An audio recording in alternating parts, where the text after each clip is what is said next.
2012 সালের 17 এপ্রিল রাতে ঢাকার বনানী বাসা থেকে বের হয়ে নিখোঁজ হন বিএনপির সাবেক সাংগঠনিক সম্পাদক ও সিলেট 2 আসনের সাবেক সংসদ সদস্য এম ইলিয়াস আলী ও গাড়ি চালক আনসার আলী। ইলিয়াস আলী সহ 4 জনের নিখোঁজের 10 বছর পূর্তিতে বিভিন্ন কর্মসূচি পালন করেছে সিলেট জেলা ও মহানগর বিএনপি।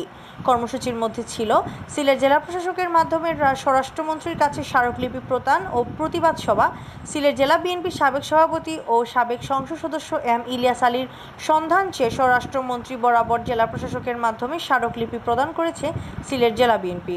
রবিবার দুপুরে জেলা বিএনপির সভাপতি আব্দুল কাইয়ুম চৌধুরী ও সাধারণ সম্পাদক অ্যাডভোকেট এমরান আহমদ চৌধুরীর নেতৃত্বে বিপুল সংখ্যক নেতাকর্মীর উপস্থিতিতে সিলেটের জেলা প্রশাসকের কার্যালয়ে এই স্মারকলিপি দেওয়া হয়। একই সময় জেলার আওতাধীন সকল উপজেলা ও পৌর কমিটির উদ্যোগে স্ব উপজেলা নির্বাহী কর্মকর্তার মাধ্যমে স্বরাষ্ট্রমন্ত্রী বরাবর স্মারকলিপি প্রদান করা হয়। স্মারকলিপি প্রদান শেষে জেলা প্রশাসক কার্যালয়ের সামনে সংক্ষিপ্ত বক্তব্য রাখেন সিলেট জেলা বিএনপির সভাপতি আব্দুল কাইয়ুম চৌধুরী।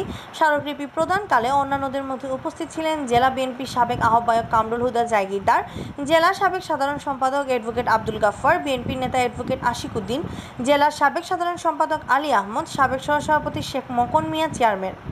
এদিকে 10 বছর ধরে সিলেটে গুম হওয়া 4 ব্যক্তির পরিবারের সদস্যদের নিয়ে electronic media journalist association EMJA মিলনায়তনে প্রতিবাদ সভার আয়োজন করে সিলেট মহানগর বিএনপি। সভায় সভাপতিত্ব করেন সিলেট মহানগর বিএনপির আহ্বায়ক আব্দুল কাইয়ুম জালালী পঙ্কি। সিলেট মহানগর বিএনপির সদস্য সচিব মিফতা সিদ্দিকীর সঞ্চালনায় অনুষ্ঠানে আরও বক্তব্য রাখেন ও উপস্থিত ছিলেন সিলেট মহানগর বিএনপির যুগ্ম আহ্বায়ক কাউন্সিলর রেজাউল হাসান কয়েসুদ্দি, হাবিবুর রহমান হাবিব, সুদীপ রঞ্জন সেন বাপ্পু প্রমুখ। দুপুরে সিলেট কেন্দ্রীয় শহীদ মিনারের সামনে মানববন্ধন কর্মসূচি পালন করে জাতীয়তাবাদী স্বেচ্ছাসেবক দল ও ইলিয়াস মুক্তি যুব সমাজ সংগ্রাম পরিষদ। মানববন্ধন কর্মসূচিতে সভাপতিত্ব করেন সিলেট জেলা স্বেচ্ছাসেবক দলের আহ্বায়ক আব্দুল আহাদ খান জামাল।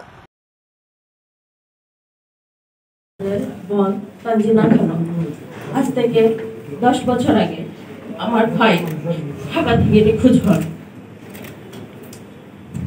এখনো পর্যন্ত আইন শৃঙ্খলা রক্ষাকারী বাহিনী আমার ভাইয়ের কোনো খোঁজ এনে দিতে পারে। আমরা কিভাবে আছি, কেমন আছি, যারা হারায় তারাই বুঝবে, তাছাড়া অন্য কেউ বুঝবে না। একটা বোনের নিরাপদ আশ্রয় হচ্ছে তার ভাই। আমার সেই নিরাপদ আশ্রয় আজ 10 বছর ধরে নিখোঁজ। আমরা প্রতিদিন দরজার দিকে তাকিয়ে থাকি, এই আমার ভাই চলে আসবে। আমার মা প্রতিদিন মোনাজাতে কান্না করেন ওনার ছেলেকে যেন আল্লাহ